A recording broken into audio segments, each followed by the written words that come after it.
Բարև ձեզ, Վանաձայնի եթերում Հայաց Երևանից հաղորդաշարն է, ես Վահագն Զաքարյանն եմ։ Բարեկամներ, այսօր իմ զրուցակիցն է գրող հրապարակախոս Սեյրանուհի Գեղամյանը։ Բարև ձեզ։ Տիկին Սեյրանուհի, անչափ ուրախ եմ, որ այսօր հնարավորություն ունենք ձեզ հետ զրուցելու եւ անդրադառնալու ինչպես ձեր գործունեությանը, այնպես էլ պետք է, քանի որ մենք այսօր գտնվում ենք Կապուտիկյանի տուն թանգարանում եւ դուք ձեր գործունեության ընթացքում անձնապես ծանոթ եք եղել Սիլվա Կապուտիկյան բանաստեղծուհուն, նաեւ կխոսենք Կապուտիկյանի մասին, սակայն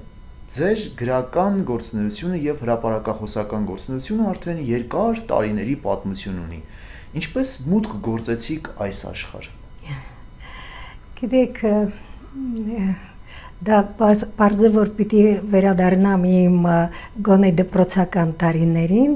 անկեղծորեն ես չէի մտածում գրականությամբ եւ մշակույթով զբաղվելու մասին, բայց այնպես պատահեց, որ իմ գրականության ուսուցչուհին ինձ ուղղորդեց, որովհետև կարդալով իմ շարադրությունները, իմ մեկնաբանությունները, ինքը ինձ կարծես ուղղորդեց դեպի գրականություն եւ այսօր ետ դառնալով, ետ նայելով պիտի ասեմ, որ ես խորապես շնորհակալ եմ իրեն եւ դա պատճառ դարձավ, որ ես ընդունվեմ Երևանի Պետական Համալսարանի ժուրնալիստիկայի բաժինը, այն ժամանակ բաժին էր, բանասիրական ֆակուլտետի բաժինը, եւ երբ որ ավարտեցի, երկու նախընտրելի բնագավառ ունեի, որպես լրագրող, նախ մշակույթը, որովհետեւ միշտ կարծես մշակույթը եղել է իմ մեջ, սերը դեպի մշակույթը եւ երկրորդը սփյուռքը կարծես հաջորդեց մշակույթի իմ այսպես հետաքրքրություններին եւ իմ բախտը այդ իմաստով բերեց, որովհետեւ ես իմ առաջին աշխատավայրը դա սփյուռքայության հետ մշակութային կապի կոմիտեն էր, կարելի ասել երկրորդ, որտեղ մի կարճ ժամանակ աշխատեցի Աբովյանի շրջանի մշակույթի բաժնում, իսկ հետո աշխատեցի Սփյուռքայության հետ մշակութային կապի կոմիտեում, որը ինձ համար մի այսպես երազային աշխարհ էր, քանի որ ինձ թույլ էր տալիս իրագործել իմ երազանքները։ Սփյուռքի կոմիտեն այն տարիներին միակ հիմնարկն էր, որտեղ գալիս էին սփյուռքահայ մեր գործիչները, մշակութային գործիչները, հասարակական գործիչները, գրողները եւ դա դարձավ ինձ համար ճակատագիր, կարելի ասել, որովհետեւ ես կարողացա խորանալ եւ որովհետեւ սիրում էի նաեւ այդ աշխատանքը, ես հասկանում էի, որ իմ աշխատանքով կարողանում եմ ինչ որ չափով օգտակար լինել սփյուռքահայությանը, հայապահպանության գործին եւ երբ որ շատ անգամ լինում էր, որ առաջին անգամ ես բացահայտում էի մեր գրողներին, մշակութային գործիչներին, դա ինձ համար մեծ երջանկություն էր։ Տարիներ անց, գիտեք, ես իմ ընկերների այսպես հորդորով հրատարակեցի իմ հոդվածների ժողովածուն, երկու ժողովածու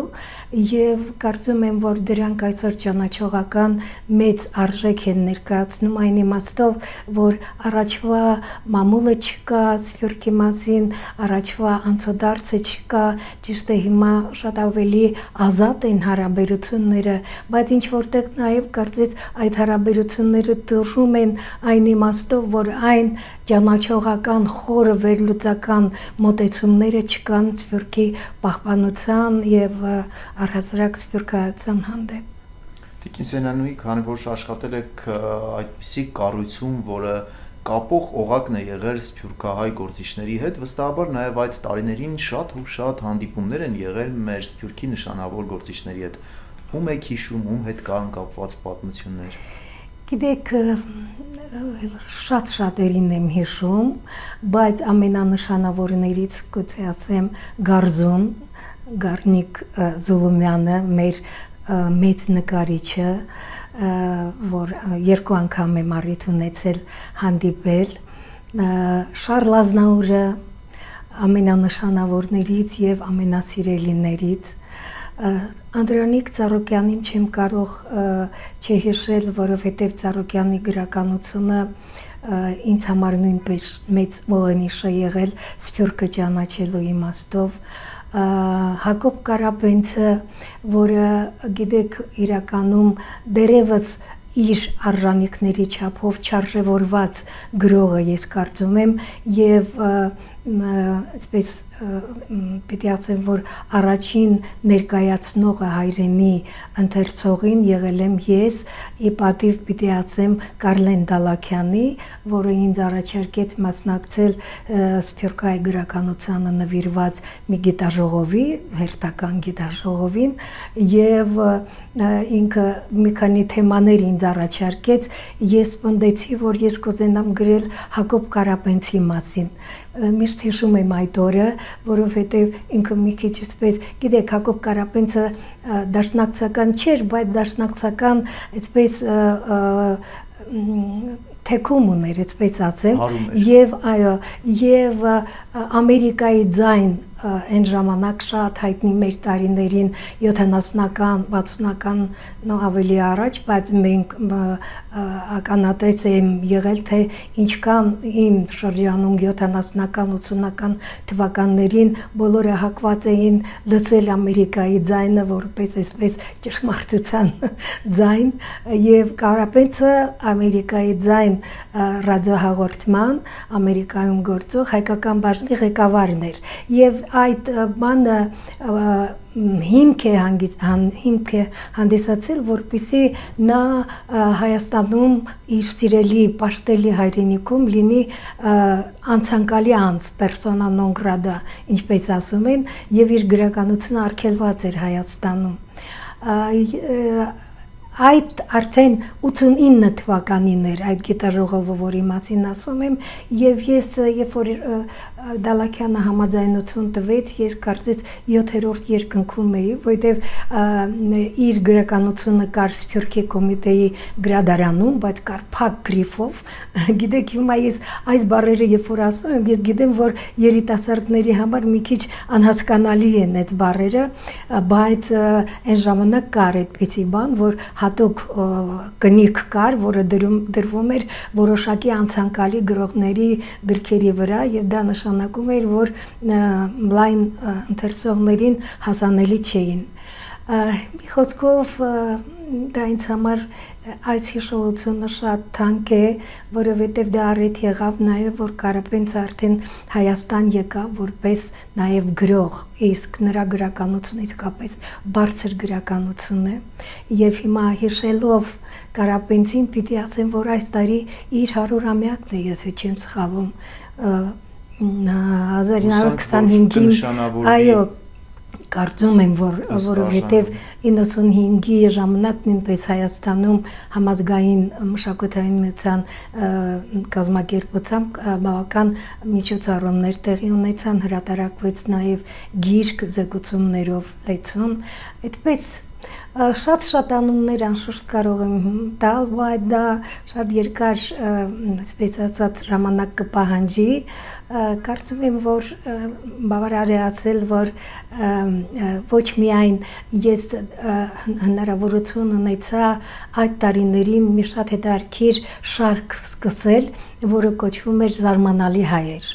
Եվ այդ զարմանալի հայեր շարքում ես ընդգրկում էի այն մարդկանց, ովքեր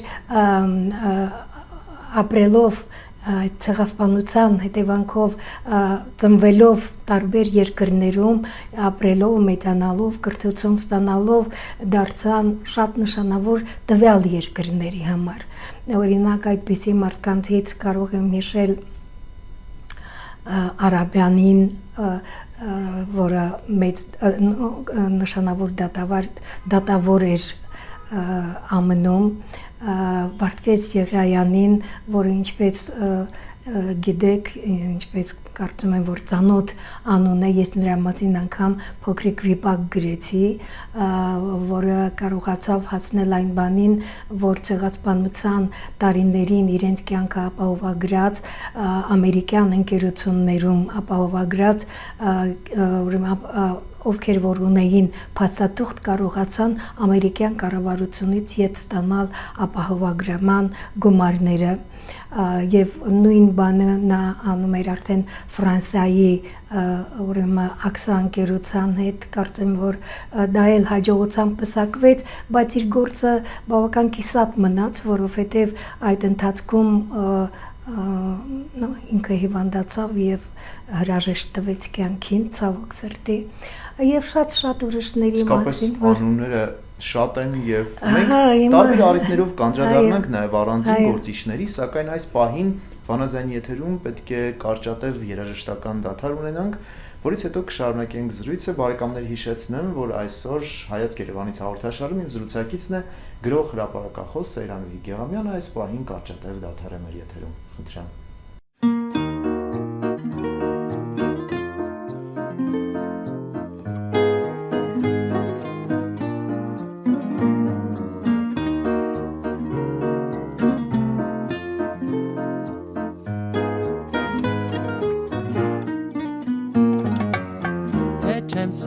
Չեմ սիրում ես այդքան քեզ ինչու է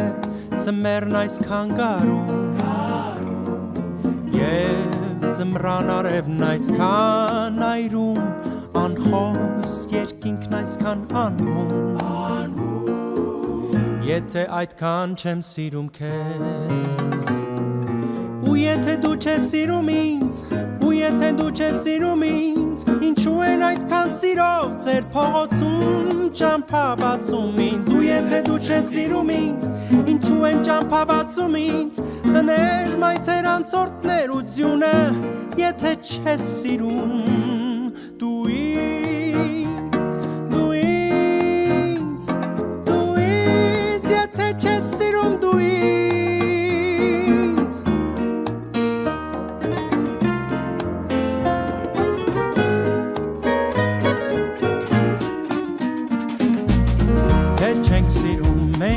իրարու ինչու են աստղերն այսքան անթիվ այսքան գեղեցիկ գիշերուտի աշխարհն այսքան հաշտ ու ազնիվ թե չենք սիրում մենք իրարու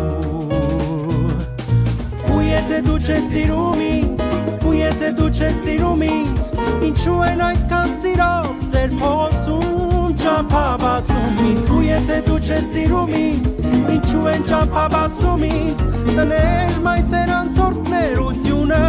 եթե չես սիրում դու ինձ եթե չես սիրում դու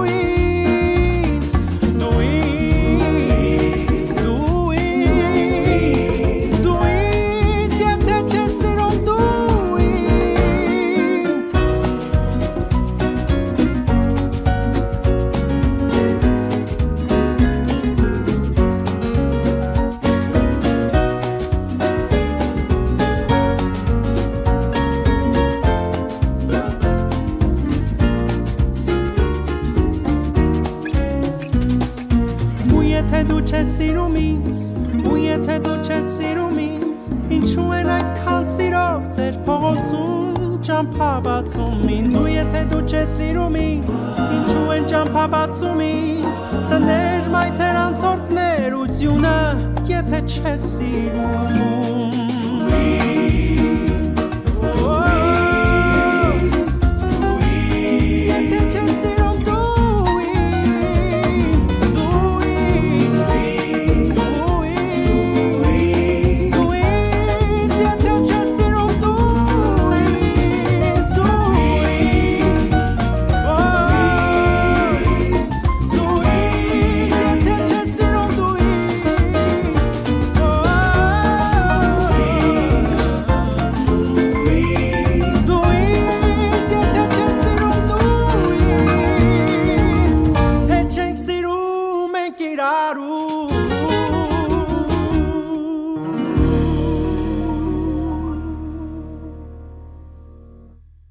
Բարեկամներ, շարունակվում է Հայաց Երևանից հաղորդաշարը Վանաձայնի եթերում, հիշեցնեմ, որ այսօր իմ զրուցակիցն է գրող հրապարակախոս Սեյրանուհի Գեղամյանը։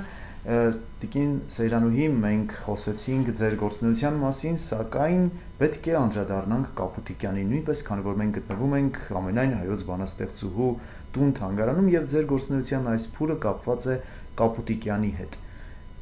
Դուք ճանաչել եք բանաստեղծուհուն, անձնապես նրա հետ մտերիմ եք եղել։ Կապուտիկյանը հայկականության մեջ էր, Կապուտիկյանը Սփյուռքի հետ էր, Կապուտիկյանը բոլոր այն նյութերի մեջ էր, որոնք առնչվում էին հային։ Անկեղծորեն ասեմ, ճիշտ է, բազմիցս հանդիպել եմ Կապուտիկյանի հետ, բայց մտերիմ չեմ եղել։ Ես այն ժամանակ աշխատում էի Սփյուռքահայության հետ մշակութային կապի կոմիտեում եւ Սիլվա Կապուտիկյանը կոմիտեի նախագահության անդամ էր։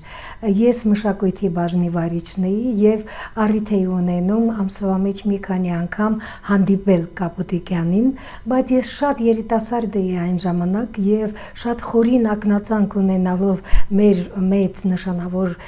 մշակույթի գործիչների, գրողների հետ, մի տեսակ այդ ակնածանքը խանգարում էր ինձ շատ մոտ այդպես շփումներ ունենալ, բայց ես ձեզ ասեմ, որ այն ժամանակ երբևէ չէի մտածում, որ կգա օրը, որ ես կլինեմ Կապուտիկյանի տուն-թանգարանի, այսպես ասած, ֆոնդապահը։ Ես գլխավոր ֆոնդապահն եմ եւ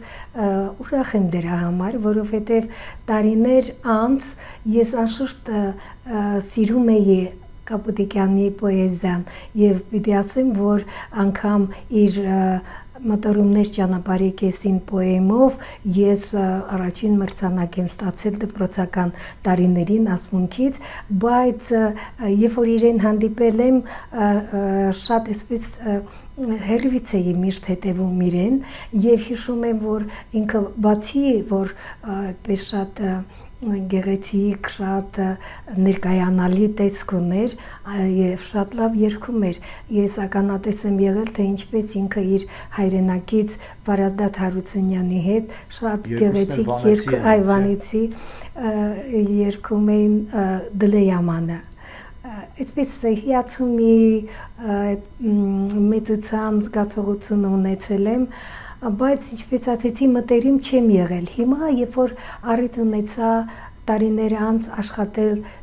Կապուտիկյանի տուն-թանգարանում, իդեպ ասեմ, որ դրանից առաջ աշխատել եմ Հայաստանի Հանրապետության նախագահի աշխատակազմում, դրանից հետո աշխատել եմ մշակույթի նախարարությունում, արվեստի վարչության պետն եմ եղել, աշխատել եմ Սփյուռքի նախարարությունում եւ ահա կարծես տուն-թանգարանը իմ վերջին հանգրվանն է աշխատանքային, կարծում եմ, եւ ուրախ եմ դրա համար, որովհետեւ ես որ տարիներ շարունակ զբաղվել եմ Սփյուռքով եւ շատ անգամ եղել եմ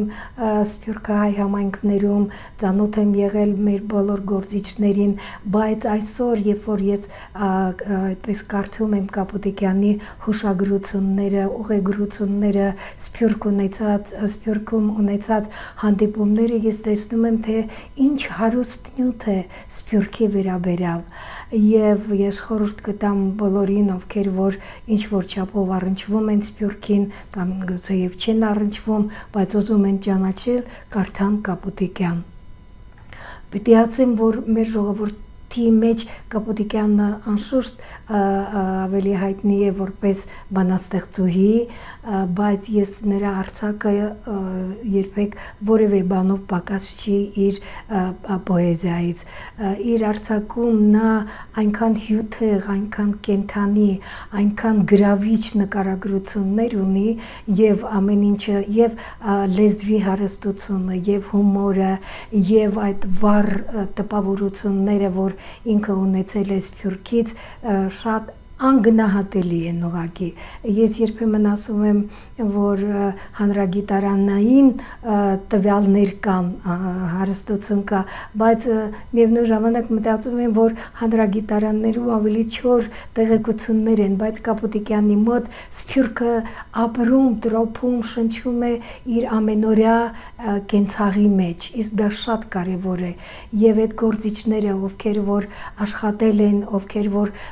տարիներ տարիներ շարունակ նվիրումով իրենց ներդրումն են ունեցել հայությանը տարբեր երկրներում հայ պահելու, այդ բոլոր մարդկանց կերպարները կան Կապուտիկյանի մոտ։ Իսկ դա կարծում եմ, որ շատ կարևոր եւ շնորհակալ գործ է, մանավանդ հիմա, որովհետեւ հիմա կարծես մենք նույն պատվախնդրությամբ չենք վերաբերվում սփյուռքահայ գործիչներին, սփյուռքահայ մտավորականներին, գրողներին, բայց այն ժամանակ դրանք մեզ համար ուղղակի, ինչ ասեմ, հայտնագործություններ էին եւ մենք դրանց վերաբերում էինք որպես հայտնագործություն։ Պիտի ասեմ, որ Կապուտիկյանի առաջին սփյուռք մեկնելը եղավ Լիբանան, Բեյրութ, եւ դա 1962 թվականին էր, երբ որ դեռ շատ դժվարություններ կար սփյուռք մեկնելու, այնքան բաց չէր, դեռ ճիշտ է Ստալինյան երկաթյա վարակույրը չկար, բայց դեռ այնքան էլ այդպես հեշտ չէր սփյուռք գնալը, եւ ես ուզում եմ ձեզ պատմել նրա Բեյրութ մեկնելը, որ շատ հետաքրքիր նախապատմություն ունի, ուրեմն Բեյրութում պատրաստվում էին նշել Մեսրոպ Մաշտոցի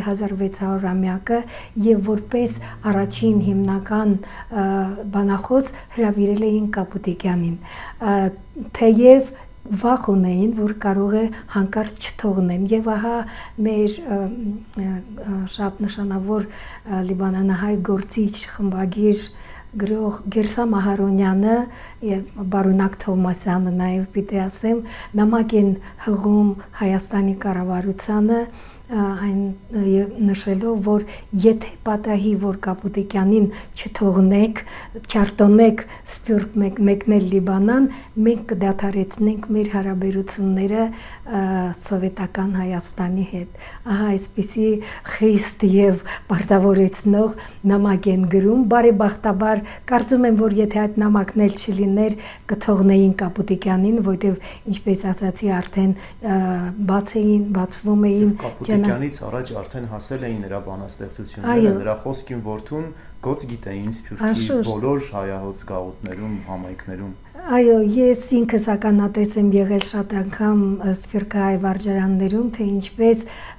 այդ բանաստեղծությամբ, մասնավորապես այդ բանաստեղծության այն պատգամ քառատողով շատ վարժարաններ սկսում են իրենց դասերը եւ ավարտում են իրենց դասերը։ Բայց անդրադառնալով Կապուտիկյանի Բեյրութ մեկնելուն, ես ուզում եմ այդ պատմությունը պատմել, ուրեմն այն ժամանակ ուղիղ չվերթներ չկային եւ ամեն ճանապարհ անցնում էր Մոսկվայով։ Դե Կապուտիկյանը մեկնում է նախ Մոսկվա, Մոսկվայից Փարիզ եւ Փարիզից Բեյրութ։ Եվ երբ որ օդանավը մոտենում է Բեյրութի օդանավակայանին, բոլորը գիտեք, երբ որ արդեն վայրեջք պիտի կատարի ինքնաթիռը, միշտ անհամբեր նայում են պատուհանից դուրս, նայում են օդակայանին, եւ ահա երբ որ նայում են բոլոր այդ ուղեկցորդուհիները, օդանավի մյուս աշխատակիցները եւ ուղևորները տեսնում են, որ հոծ բազմություն կա օդանավակայանում եւ պաստառներ, ծաղիկներ անսահման եւ իրար մեջ իսպես խոսում են, ասում են մենք էսում ենք տեղափոխում, որ այսքան ժողովուրդ է եկել, գիտեք այն տարիներին գուցե եւ հիմա շատ հասկանալի չթվա դա, բայց այն տարիներին դա մի բացառիկ երևույթ էր, դա երազանքի հեքիաթի նման մի բան էր, որ հայ բանաստեղծուհին մեկնում է ուրեմն Բեյրութ եւ Բեյրութն էլ միշտ եղել է մեզ համար սիրելի, մեզ համար երախտագիտության մի վայր, որովհետեւ այնտեղ ծաղկել է հայ մշակույթը, հայ կրթությունը եւ երբ որ օդանավը վայրեջք է կատարում, ուղեկցորդուհիներից մեկը տեսնում է, որ Կապուտիկյանին են դիմավորում եւ այսպես ասում է, մենք էլ կարծում էինք, թե թագուհի ենք բերել, դիմավորողներից մեկը ասում է, այո, չեք սխալվում, նա էլ հայ բանաստեղծության թագուհին է։ Այսպիսի գեղեցիկ, շատ գեղեցիկ բնորոշում եւ դա իր Բեյրության առաջին ուղևորությունը այդ ժամանակ մեկնեց նաեւ Սիրիա Եգիպտոս, ինչպես ասի արդեն Ֆրանսիայով եկավ եւ վերադարձավ Ֆրանսիայով, շատ հանգամանալի նկարագրել է այն տարիների սփյուռքահայ այդ համայնքների կյանքը եւ շատ ուսանելի, պարզապես գիտեք, ես ասում եմ եւ ինքս գիտեմ, որ ինչքան կարեւոր տեղեկություններ եւ մարդկանց կերպարի ներկայացնել, դա շատ կարեւոր է։ Այո։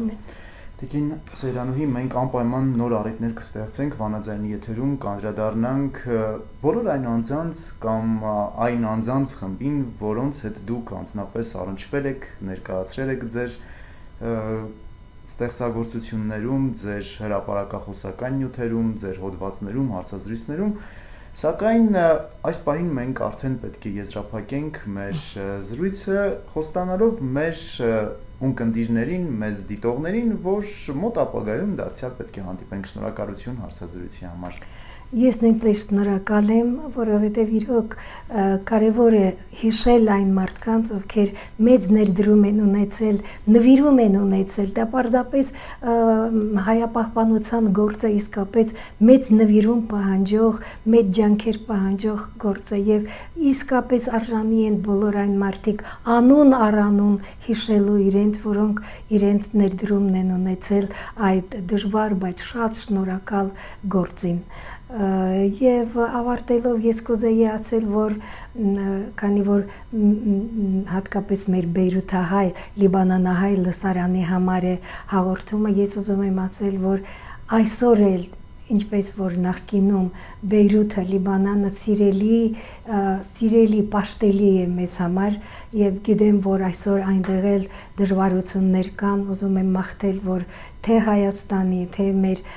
լիբանանահայ ազգագիծների, հայրենակիցների ջանքերով մենք պիտի պահենք, պահպանենք մեր լավագույնը, մեր լավագույն որակները եւ մեր